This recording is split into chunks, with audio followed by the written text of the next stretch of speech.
ಎಲ್ಲ ಒಂದು ಪ್ರಥಮ PUC ವಿದ್ಯಾರ್ಥಿಗಳಿಗೆ ಟ್ರೂಸಿಕ PCL ಚಾನಲ್ಗೆ ಸ್ವಾಗತ. ನಾನು ಚೇತನ್ CK. ಇವತ್ತಿನ ಈ ಒಂದು ನಿಮಗೆ ಪ್ರಥಮ PUC ವಾರ್ಷಿಕ ಪರೀಕ್ಷೆ 2026ಕ್ಕೆ ಕನ್ನಡ ವಿಷಯದ ಒಂದು ಕ್ವಶನ್ ಪೇಪರ್ ನೋಡೋಣ. ಈ ಒಂದು ಕ್ವಶನ್ ಪೇಪರು ವೆರಿ ಇಂಪಾರ್ಟೆಂಟು ನಿಮ್ಮ ಆನ್ಯುವಲ್ ಎಕ್ಸಾಮ್ಗೆ. ಯಾಕಂದರೆ ಇದೇ ವರ್ಷ ನಡೆದಂಥ ಒಂದು ಕ್ವಶನ್ ಪೇಪರ್ ಇದು. ಒಂದು ಕಾಲೇಜಲ್ಲಿ ಇದೇ ವರ್ಷ ಫೆಬ್ರವರಿ 2020 ನಡೆದಂಥ ಕ್ವಶನ್ ಪೇಪರು ತುಂಬಾ ಇಂಪಾರ್ಟೆಂಟು. ಇಲ್ಲಿ ಯಾವ ರೀತಿ ಪ್ಯಾಟರ್ನ್ ಕೊಟ್ಟಿದ್ದಾರೆ, ಇದೇ ಪ್ಯಾಟರ್ನಲ್ಲಿ ನಿಮ್ಮ ಕ್ವಶನ್ ಕೂಡ ಇರ್ತದೆ. ಇದೇ ರೀತಿ ಸೇಮ್ ಪ್ಯಾಟರ್ನ್ ಇರ್ತದೆ, ಜೊತೆಗೆ ಕ್ವಶನ್ಗಳು ರಿಪೀಟ್ ಆಗ್ತವೆ. ಹೇಳೋಕ್ಕಾಗಲ್ಲ ಯಾವ ಕ್ವಶನ್ ಬರುತ್ತೆ ಯಾವುದಿಲ್ಲ ಅಂತ, ತಪ್ಪದೆ ನೋಡ್ಕೊಳ್ಳಿ.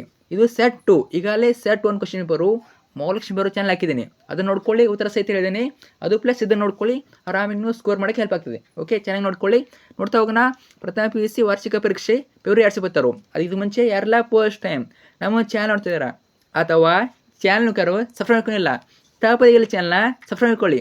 ಯಾಕಂದರೆ ಇದೇ ನಿಮಗೆ ನಿಮ್ಮೊಂದು ಫಸ್ಟ್ PUC ಆನ್ಯುವಲ್ ಎಕ್ಸಾಮ್ ಮುಗಿಯುವವರೆಗೆ, ಅದು ಆರ್ಟ್ಸ್ ಆಗಿರಲಿ, ಕಾಮರ್ಸ್ ಆಗಿರಲಿ, ಸೈನ್ಸ್ ಆಗಿರಲಿ, ಎಲ್ಲ ವಿಷಯಗಳ ಪಾಸಿಂಗ್ ಪ್ಯಾಕೇಜ್ಗಳು, ಸ್ಕೋರಿಂಗ್ ಪ್ಯಾಕೇಜ್ಗಳು, ಫಿಕ್ಸ್ಡ್ ಅಂತ ಪ್ರಶ್ನೆಗಳು ಅಷ್ಟೇ ಇಲ್ಲದೆ ಇದೇ ರೀತಿ ಎಲ್ಲ ವಿಷಯಗಳ ಕ್ವಶನ್ ಪೇಪರ್ಗಳು ಎಲ್ಲ ಕೂಡ ಇದೇ ಒಂದು ಚಾನಲ್ ಆಗ್ತೀವಿ. ಅವೆಲ್ಲ ಬೇಕು ಅಂತ ಅನ್ನೋರು ಈಗಲೇ ಚಾನಲ್ನ ಸಬ್ಸ್ಕ್ರೈಬ್ ಮಾಡ್ಕೊಳ್ಳಿ, ಕಡ್ಡಾಯ ಮಾಡ್ಕೊಳ್ಳಿ. ನೀವು ಮಾಡ್ಕೊಂಡ್ರೆ ಮಾತ್ರ ಎಲ್ಲ ವಿಡಿಯೋಸ್ ಇರ್ತವೆ. ಮಾಡಿದಾರಾ? ಜೊತೆಗೆ ಆ ವಿಡಿಯೋನ ಲೈಕ್ ಮಾಡಿಬಿಟ್ಟು ಎಲ್ಲ ಫ್ರೆಂಡ್ಸ್ ಶೇರ್ ಮಾಡಿ. ಯಾರೆಲ್ಲ ಫ್ರೆಂಡ್ಸ್ ಇದ್ದಾರೆ ಫಸ್ಟ್ PUCಲಿ ಅವರು ಶೇರ್ ಮಾಡಿ ಹೆಲ್ಪ್ ಮಾಡಿ, ಖಂಡಿತ ಹೆಲ್ಪ್ ಮಾಡಿ, ಗೊತ್ತಿರೋರು ಕೂಡ. ಓಕೆ, ಬನ್ನಿ ಇವತ್ತಿನ ಈ ವಿಡಿಯೋನ ಶೇರ್ ಮಾಡೋಣ. ಜೊತೆಗೆ ನಿಮ್ಮ ಕಾಲೇಜಿನಲ್ಲಿ ಇಲ್ಲಿವರೆಗೆ ಎಷ್ಟು ವಿಷಯ ಎಕ್ಸಾಮ್ ಮುಗಿದವೆ, ಅವೆಲ್ಲ ಕ್ವಶನ್ ಪೇಪರ್ ನಾನು ಕಳಿಸ್ಕೊಡ್ಬೇಕು. ಯಾವ ರೀತಿ ಅಂತಂದರೆ ಇದೇ ಒಂದು ವಿಡಿಯೋದ ಕೆಳಗಡೆ ಕಮೆಂಟ್ಸಲ್ಲಿ ನಾನು ಟೆಲಿಗ್ರಾಮ್ ಲಿಂಕ್ ಕೊಟ್ಟಿರ್ತೀನಿ. ಅಲ್ಲಿ ಕ್ಲಿಕ್ ಮಾಡಿ, ಲಿಂಕ್ ಮೇಲೆ ಓಪನ್ ಆಗ್ತದೆ ಚಾಟು, ಅಲ್ಲಿ ಫೋಟೋ ಹೊಡೆದ್ಬಿಟ್ಟು ಕಳಿಸ್ಕೊಡಿ. ಪ್ರತಿಯೊಬ್ಬರು ಕಳಿಸ್ಕೊಡಿ. ನೀವು ಕಳಿಸ್ಕೊಡಿ ಕ್ವಶನ್ ಪೇಪರು ತುಂಬ ವಿದ್ಯಾರ್ಥಿಗೆ ಹೆಲ್ಪ್ ಆಗ್ತದೆ, ತುಂಬ ಸ್ಟೂಡೆಂಟ್ಸ್ಗೆ ಹೆಲ್ಪ್ ಆಗ್ತದೆ. ಖಂಡಿತ ಕಳಿಸ್ಕೊಡಿ, ಪ್ರತಿಯೊಬ್ಬರು ಕಳಿಸ್ಕೊಡ್ಲೇಬೇಕು. ಸ್ವಲ್ಪ ಕಳಿಸ್ತಾರೆ ಅಲ್ವಾ? ಓಕೆ, ಬನ್ನಿ ಇವತ್ತಿನ ಈ ವಿಡಿಯೋನ ಶುರು ಮಾಡೋಣ. ಲಿಂಕು ಕಮೆಂಟ್ಸ್ ಕೊಟ್ಟಿರ್ತೀನಿ ಅಥವಾ ವಿಡಿಯೋ ಕೆಳಗಿಟ್ಟಿರ್ತೀನಿ, ಕಳಿಸಿ. ನೋಡ್ತಾ ಹೋಗೋಣ. ಪ್ರಥಮ PUC ವಾರ್ಷಿಕ ಪರೀಕ್ಷೆ ಫೆಬ್ರವರಿ 2026, ವಿಷಯ ಕನ್ನಡ. ಗರಿಷ್ಠ ಅಂಕಗಳು 80, ಒಟ್ಟು ಪ್ರಶ್ನೆಗಳು 52. ಅ ಭಾಗದಲ್ಲಿ ನಿಮಗೆ 10 ಮಲ್ಟಿಪಲ್ ಇರ್ತವೆ, 10 ಬಹುಭಾಗ ಪ್ರಶ್ನೆಗಳು ಅ ಭಾಗದಲ್ಲಿ ಇರ್ತವೆ. ಒಂದೇ ಪ್ರಶ್ನೆ, ಎಲ್ಲರಿಗೂ ದಕ್ಕುವ ಹಣ್ಣು. ಸ್ವಲ್ಪ ಕಾಣಿಸ್ತಿಲ್ಲ ಅನ್ಕೋತೀನಿ, ಅದು ಹೇಳ್ತೀನಿ, ಬೇಗ ಓದಿ ಹೇಳ್ತೀನಿ, ಅರ್ಥ ಮಾಡ್ಕೊಳ್ಳಿ. ಎಲ್ಲರಿಗೆ ದಕ್ಕುವ ಹಣ್ಣು. ಆಪ್ಷನ್ ಅ ಬಾಳೆಹಣ್ಣು, ಆಪ್ಷನ್ ಅ ಸೀಬೆಹಣ್ಣು, ಆಪ್ಷನ್ ಇ ಮೂಸಂಬಿ ಹಣ್ಣು, ಆಪ್ಷನ್ ಇ ಎಲಚಿ ಹಣ್ಣು. ಯಾವ ಹಣ್ಣು? ಎಲಚಿ ಹಣ್ಣು. ಆಪ್ಷನ್ ಇ ಎಲಚಿ ಹಣ್ಣು ಸರಿಯಾದ ಉತ್ತರ. ಇನ್ನು ಕ್ವಶನ್ ನಂಬರ್ 2, ಎರಡನೇ ಪ್ರಶ್ನೆ, ಪುಟ್ಟ ದಿಟ್ಟ ಹಕ್ಕಿಗಳೇ ಕೋಟೆ ಕಂಠದಲ್ಲಿ ಹಾಡಿ ಕಾಡು ಕೊನೆಯ ಬೆಟ್ಟಗಳು ಮಾರ್ದನಿಸಲಿ ಮತ್ತೆ ಸೇರಿ ಬರ್ತಾನೆ. ಈ ಪದ್ಯದಲ್ಲಿ ಮತ್ತೆ ಸೇರಿ ಬರ್ತಾನೆ ಏನು ಸಾಲನ್ನು ಸೂಚಿಸುತ್ತದೆ? ಏನಾಗ್ಬೋದು ಇದು? ಆಪ್ಷನ್ ಅ ಸೂರ್ಯೋದಯವನ್ನು, ಆಪ್ಷನ್ ಅ ಕತ್ತಲನ್ನು ಹೊಡೆದೋಡಿಸಿದ್ದನ್ನು, ಆಪ್ಷನ್ ಇ ಭವಿಷ್ಯದ ದಿನಗಳಲ್ಲಿ ಕಾಲ ಬದಲಾಗುತ್ತದೆ ಎಂಬ ಭರವಸೆಯನ್ನು, ಆಪ್ಷನ್ ಇ ಭವಿಷ್ಯದ ಬಗ್ಗೆ ಭಯವನ್ನು. ಉತ್ತರ ಯಾವ್ದು ಕಮೆಂಟ್ ಹಾಕಿ, ಕಮೆಂಟ್ ಹಾಕಿ ಉತ್ತರ ಯಾವ್ದು ಬರ್ತದೆ ಅಂತ. ನಂತರ ಕ್ವಶನ್ ನಂಬರ್ 3, ಮಾಯವಾಗಿರುವ ದೀಪ. ಆಪ್ಷನ್ ಅ ಲಕ್ಷದ್ವೀಪ, ಆಪ್ಷನ್ ಅ ಹವಳಗಳ ದ್ವೀಪ, ಆಪ್ಷನ್ ಇ ಸೇಂಟ್ ಮೇರೀಸ್ ದ್ವೀಪ, ಆಪ್ಷನ್ ಇ ಅಂಡಮಾನ್ ದ್ವೀಪ. ಪ್ರಶ್ನೆ 4, ಹೊಲಿಗೆ ಯಂತ್ರದ ಜೊತೆ ಅಮ್ಮಿ ಕಳೆದ ಕಾಲ.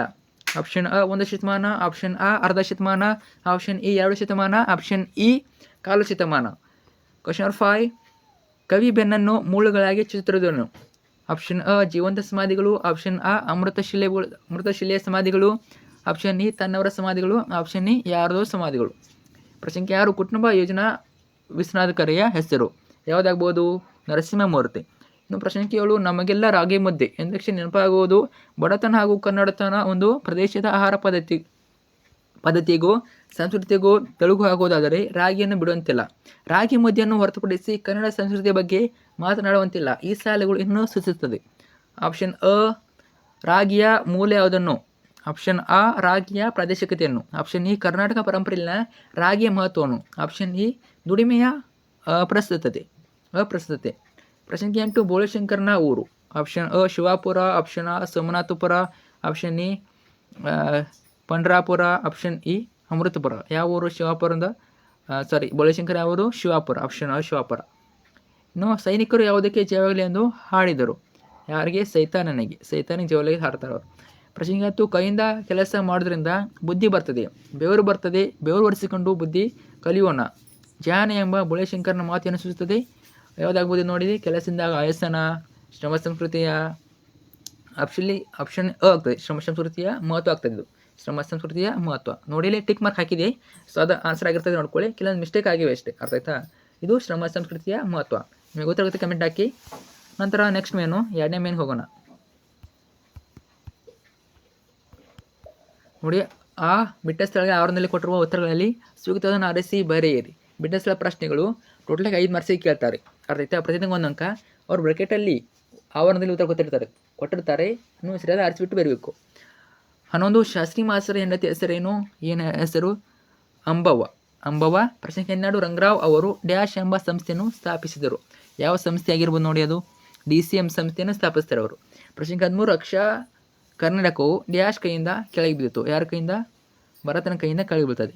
ಪ್ರಶ್ನೆ 14 ನೋಡಿ, ಆಲ್ಮೋಸ್ಟ್ ಎಲ್ಲ ಮಾಡಲ್ ಕ್ವಶನ್ ಯಾವ ಕ್ವಶನ್ ಇವೆ ಅವೇ ಕೇಳಿದ್ದಾರೆ, ಡೈರೆಕ್ಟ್ ಅವನೇ ಹಾಕಿದ್ದಾರೆ. ಚೆನ್ನಾಗಿ ಓದ್ಕೊಳ್ಳಿ, ಚಾನಲ್ ಮಾಡಲ್ ಕ್ವಶನ್ ಹಾಕತಾನೆ, ನೋಡ್ಕೊಳ್ಳಿ ಚೆನ್ನಾಗಿ. ಪ್ರಶ್ನೆ 14 ರೈತರ ಬದಲಿಗೆ ಸ್ವತಂತ್ರವು ಡ್ಯಾಶ್ ಕೈಗೆ ಸಿಕ್ಕಿತು. ಯಾರ ಕೈ ಸಿಗ್ತದೆ? 14ನೇದು ಇದು ಬಂಡವಾಳಶಾಹಿಗಳ ಕೈಗೆ. ಪ್ರಶ್ನೆ 15 ಮಹೇಂದ್ರನು ಡ್ಯಾಶನ್ನು ಕೈಗೊಂಡಿದ್ದನು. ಏನಾಗ್ಬೋದು ಇದು? ಯಾವುದಾಗ್ಬೋದು ನೋಡಿ, ವ್ಯಾಘ್ರಯಜ್ಞನ್ನು ಕೈಗೊಂಡಿದ್ದನು. ಇನ್ನು ಈ ಹೊಂದಿಸಿ ಬರೆಯಿರಿ. ಟೋಟಲಾಗಿ 5 ಮಾರ್ಕ್ಸಿಗೆ ಕೇಳಿದ್ರು. 16 ಮಗು ಮತ್ತು ಹಣ್ಣುಗಳು. ಆ ಮತೇಶ್ವರಿ ಬರ್ತಾನೆ. ಈ ಸುನಾಮಿ ಹಾಡು. ಈ ಹೊಲಿಗೆ ಯಂತ್ರದ ಅಮ್ಮಿ. ಜೀವಕಂದನ. ನೀವು ಬುಕ್ಕಲ್ಲಿ ನೋಡ್ಕೊಳ್ಳಿ, ಗೊತ್ತಾಗಿಲ್ಲ ಅಂದರೆ ಕೆಲವು ಮಿಸ್ಟೇಕ್ ಆಗಿರ್ತವೆ. ಅರ್ಥ ಆಯ್ತಾ? ಎಲ್ಲ ಅಕ್ಯುರೇಟ್ ಇರೋದಿಲ್ಲ ಇಲ್ಲಿ. ಟಿಕ್ ಮಾಡುವಾಗ ಅವ್ರು ಮಿಸ್ಟೇಕ್ ಮಾಡಿರ್ತಾರೆ ಸ್ಟೂಡೆಂಟ್ಸು. ಸೊ ನೋಡ್ಕೊಳ್ಳಿ, ನಿಮ್ಮ ಬುಕ್ಕಲ್ಲಿ ಕೊಟ್ಟಿದ್ದಾರೆ ಅವರು, ತುಂಬಾ ಈಸಿ. ಯಾರು ಬಂದಿದ್ದಾರೆ ನೋಡ್ಕೊಳ್ಳಿ, ಗೊತ್ತಾಗ್ತದೆ. ನಂತರ ಆ ವಿಭಾಗ ಬರ್ತದೆ. ಇಲ್ಲಿ ಏನಿರ್ತವೆ? 2 ಪ್ರಶ್ನೆಗಳು. ಟೋಟಲಾಗಿ ಇಲ್ಲಿ ಆ ಇಂತ 3 ಮಾಡ್ತಾರೆ.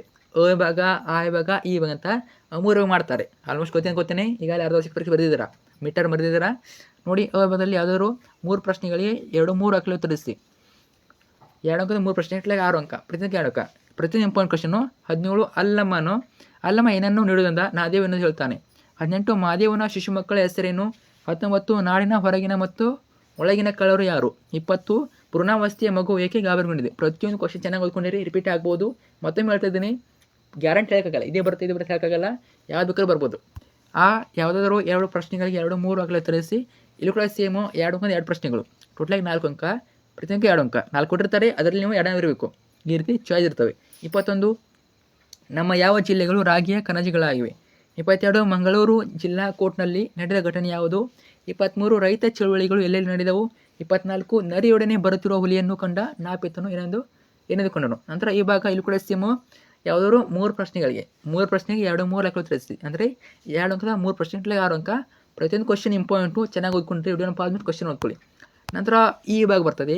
ಈ ಭಾಗದಲ್ಲಿ ನಿಮಗೆ ಇಲ್ಲಿ ಕೂಡ ಇಂತ 3 ಭಾಗ ಮಾಡ್ತಾರೆ. ಯಾವುದಾದ್ರು 2 ವಾಕ್ಯಗಳ ಸಂದರ್ಭ ಸುಸಾರಸ್ಯ ಬರೆಯಿರಿ. ಸಂದರ್ಭ ಸಾರಸ್ಯ ಕೇಳ್ತಾರೆ ನೋಡಿ. 3 ಅಂಕ ಪ್ರಶ್ನೆ ನೋಡ್ಕೊಂತೆ, ಆಯ್ತಾ? ಯಾವುದಾದ್ರು 2 ಕೇಳಿದ್ದಾರೆ.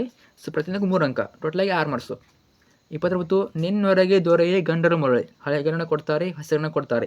ಯಾವ್ದು ಬೇಕಾದ್ರೂ ಕೊಡ್ಬೋದು. ಅರ್ಥ ಆಯ್ತಾ? ನೋಡ್ಕೊಳ್ಳಿ, ಅರ್ಥ ಆಯ್ತಾ? ಯಾವ್ದು ಬೇಕಾದ್ರೂ ಬರ್ಬೋದು.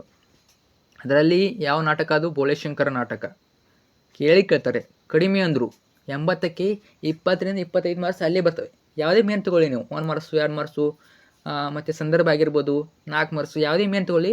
ಅಲ್ಲಿ ಬೋಳೆಶಂಕರ ನಾಟಕದ ಮೇಲೆ ಕ್ವಶನ್ ಕೇಳ್ತಾರೆ.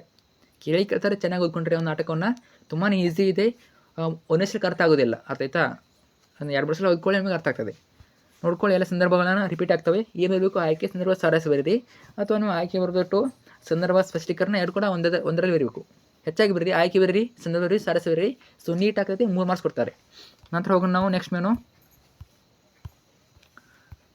ನೋಡಿ. ಆ ಇವಾಗ ಯಾವ್ದಾದ್ರು ಒಂದನ್ನು ಹಾಕಿದ ಸಂದರ್ಭ ಸೂಚಿಸಿ ಸ್ವಾರಸ್ಯ ಬರೆಯಿರಿ. ಇಲ್ಲಿ 1 ಬರಬೇಕು. 3 ಕೊಟ್ಟಿದ್ದಾರೆ, 1 ಬರಬೇಕು. ನೋಡ್ಕೊಳ್ಳಿ.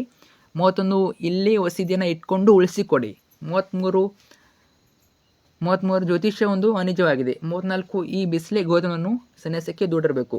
ಇನ್ನು ಈ ಯಾವುದಾದ್ರು ಒಂದು ವಾಕ್ಯದ ಸಂದರ್ಭ ಸೂಚಿಸಿ ಸ್ವಾರಸ್ಯ ಬರೆಯಿರಿ. ಇಲ್ಲೂ ಕೂಡ ಒಂದು ಸಂದರ್ಭ ಬರಬೇಕು. 2 ಕೊಟ್ಟಿರ್ತಾರೆ. 35 ಇವನಿಗೇನು ಹೆಂಡತಿನೇ ಮಕ್ಕಳೇ. 36 ನಾವು ಜಗಳದ ಭಾಷೆ ಆಡಿದರೆ ಅವರು ಸ್ನೇಹದ ಭಾಷೆ ಆಡುತ್ತಾರೆ. ನಂತರ ಇವಾಗ ಬರ್ತದೆ. ಯಾವುದಾದ್ರು 2 ಪ್ರಶ್ನೆಗಳಿಗೆ 5-6 ಅಂಕಗಳು ತರಿಸಿ. 4 ಪ್ರಶ್ನೆ ಇರ್ತವೆ ಇಲ್ಲಿ. ಅರ್ಥ ಆಯ್ತಾ? 2 ಪ್ರಶ್ನೆ ಇಟ್ಲಾಗಿ 8 ಅಂಕ. ಪ್ರತಿಯೊಂದು 4 ಅಂಕ. ನಿಮ್ಮ ಇಷ್ಟ, ಅವರು ಚಾಯ್ಸ್ ಕೊಟ್ಟಿರ್ತಾರೆ. 37 ವೆರಿ ಇಂಪಾರ್ಟೆಂಟ್ ನೋಡಿ. ದ್ರೋಣನ ಕಳೆಬರವನ್ನು ಕಂಡು ದುರ್ಯೋಧನ ಹೇಗೆ ದುಃಖಿಸುತ್ತಾನೆ? ವೆರಿ ಇಂಪಾರ್ಟೆಂಟು, ಕೇಳ್ಬೋದು. 38 ಬದುಕು ಸಾರ್ಥಕವಾಗಬೇಕಾದರೆ ಯಾವ ಅಂಶಗಳು ಇರಬೇಕೆಂದು ಅಕ್ಕ ಮಹಾದೇವಿ ಹೇಳುತ್ತಾಳೆ. ಫಿಕ್ಸ್ ಕ್ವಶನ್ ಬಂದೇ ಬರ್ತಿದ್ದು. ಅರ್ಥ ಆಯ್ತಾ? ಅಕ್ಕ ಮಹಾದೇವಿ ವಚನಗಳು ಸಾರಾಂಶ ನೋಡ್ಕೊಂಬಿಡಿ. ಯಾವುದು ಕ್ವಶನ್ ಮೇಲೆ ಬರಿಬೋದು 4 ಮಾರ್ಕ್ಸಿಗೆ. ಇನ್ನು 33 ಚೋಳ ರಾಜ ಚೆನ್ನೈನನ್ನು ಹುಡುಕಿದ ಬಗ್ಗೆ ಹೇಗೆ? ಇದು ಇಂಪಾರ್ಟೆಂಟು, ಚೆನ್ನೈನ ಬಗ್ಗೆ ನೋಡ್ಕೊಳ್ಳಿ. 40 ನೋಡಿ, ಒಂದು ಪದ್ಯ ಕೊಡ್ತಾರೆ. ಆ ಪದ್ಯ ಓದ್ಕೊಂಬಿಟ್ಟು ನೀವು ಅರ್ಥನ ಬರೀಬೇಕು. ಇದು ಟಫ್ ಹಾಕಿದರೆ ನಿಮಗೆ ಚಾಯ್ಸ್ ಇರ್ತದೆ. ಮೇಲ್ ಕ್ವಶನ್ಸು, ಮೇಲಿರೋ ಕ್ವಶನ್ಸ್ ಬರಿಬೋದು. ನಂತರ ಆ ಭಾಗ ಯಾವುದಾದ್ರು ಒಂದು ಪ್ರಶ್ನೆಗೆ 5-6 ಅಂಕಗಳು ತರಿಸಿ. ಇದು ಕೂಡ ಸೇಮು 4 ಅಂಕ ಪ್ರಶ್ನೆ, ಯಾರು ಕೊಟ್ಟಿರ್ತಾರೆ ಒಂದು ಬರಬೇಕು ನೋಡಿ. ನಂತರ ಈ ಭಾಗ ಇಲ್ಲಿ ಕೂಡ ಸೇಮು ಯಾವುದಾದ್ರು ಒಂದು ಪ್ರಶ್ನೆಗೆ ಯಾರು ಕೊಟ್ಟಿರ್ತಾರೆ ಒಂದು ಬರಬೇಕು. ಸೊ ನೋಡಿ, ಇಲ್ಲಿ ಕೊಟ್ಟಿರ್ತಾರೆ ಪೋಳೇಶಂಕರ ನಾಟಕದ ಮೇಲೆ ಕೊಟ್ಟಿರ್ತಾರೆ 4 ಮಾರ್ಕ್ಸಿಗೆ ಬರಿಬೋದು ಅನ್ಕೋತೀನಿ. ನಂತರ ಈ ಭಾಗ ಭಾಷೆ ಇರ್ತದೆ. ಭಾಷೆ ನೋಡಿ, ನಿಮಗೆ ಕೆಳಗಿನ ಪ್ರಶ್ನೆಗಳಲ್ಲಿ ಯಾವುದಾದ್ರು 4ಕ್ಕೆ ಸೂಚನೆಗೆ ಅನುಗುಣವಾಗಿ ಉತ್ತರಿಸಿ. ಅಂದರೆ ಏನದು, ವ್ಯಾಕರಣ ಭಾಗ, ಗ್ರಾಮರು, ಇಂಗ್ಲೀಷ್ನಲ್ಲಿ ಹೇಳಿದರೆ ಗ್ರಾಮರು. ಟೋಟಲಾಗಿ 4 × 2 ಎಷ್ಟಾಗ್ತದೆ, 8 ಮಾರ್ಕ್ಸ್ ಕೇಳ್ತಾರೆ, ಅರ್ಥ ಆಯ್ತಾ. ಸೊ ಯಾವುದಾದ್ರು 4ನ ಬರಬೇಕು. ಕೊಟ್ಟಿರ್ತಾರೆ ಅವರು 5 ಅಥವಾ 6 ಕೊಟ್ಟಿರ್ತಾರೆ, ಅದರಲ್ಲಿ 4ನ ಬರಬೇಕು ನೋಡಿ. ಇವೆಲ್ಲ ಇಂಪಾರ್ಟೆಂಟು. ಏನು ನೋಡ್ಕೋಬೇಕು ನೀವು, ನಾನಾರ್ಥ ನೋಡ್ಕೊಳ್ಳಿ. ಆಮೇಲೆ ಪದಗಳನ್ನ ಬಿಡಿಸಿ ಬರೀ ನೋಡ್ಕೊಳ್ಳಿ. ಜೊತೆಗೆ ಕೆಳಗಿನ ಯಾರು ಪದಗಳ ತದ್ಭವ ರೂಪ, ತತ್ಸಮ ತದ್ಭವ ನೋಡ್ಕೊಳ್ಳಿ. ಆಮೇಲೆ ವಿರುದ್ಧ ಪದಗಳನ್ನ ನೋಡ್ಕೊಳ್ಳಿ. ಜೊತೆಗೆ ನುಡಿಗಟ್ಟು ನೋಡ್ಕೊಳ್ಳಿ. ಆಮೇಲೆ ಅನ್ಯದೇಶಿ ಪದಗಳು ದಿನ ಬಳಕೆ ಮಾಡ್ತೀರಾ. ಕಾರು ಆಗಿರ್ಬೋದು, ಕುರ್ಚಿ, ನೀವು ಬಳಸುವ ಪೆನ್ನು, ಪೇಪರು, ಇವೆಲ್ಲ ಅನ್ಯದೇಶಿ ಪದಗಳು.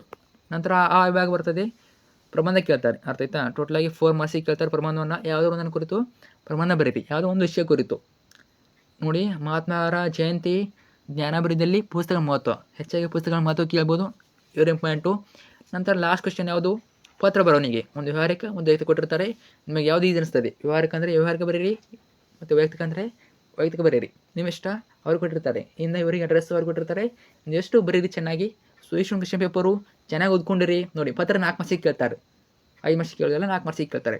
ಇಷ್ಟು ಒಂದು ಕ್ವೆಶ್ಚನ್ ಪೇಪರು. ಈಗೆಲ್ಲ ಚಾನಲ್ ನಿಮಗೆ ಇನ್ನು ಆರ್ಟ್ಸ್ ಆಗಿರಲಿ, ಕಾಮರ್ಸ್ ಆಗಿರಲಿ, ಸೈನ್ಸ್ ಆಗಿರಲಿ, ನಿಮಗೆ ಎಲ್ಲ ವಿಷಯ ಕ್ವೆಶ್ಚನ್ ಪೇಪರ್ ಹಾಕಿರ್ತಾನೆ, ಎಲ್ಲ ವಿಷಯದ ಕ್ವೆಶ್ಚನ್ ಪೇಪರ್ ಹಾಕಿರ್ತೀವಿ. ಚಾನಲ್ ಹೋಗ್ಬಿಟ್ಟು ನೋಡ್ಕೊಳ್ಳಿ, ಫ್ರೆಂಡ್ಸ್ ಶೇರ್ ಮಾಡಿ. ಸೊ ನಿಮ್ಮ ಕ್ವೆಶ್ಚನ್ ಪೇಪರ್ ಕಳಿಸ್ಕೊಡಿ, ಕಡ್ಡಾಯ ಕಳಿಸ್ಕೊಡಿ. ಲಿಂಕು ವಿಡಿಯೋ ಕಾಲ್ ಇರ್ತದೆ, ಅಲ್ಲಿಂದ ಕಳಿಸ್ಕೊಡಿ. Thank you so much.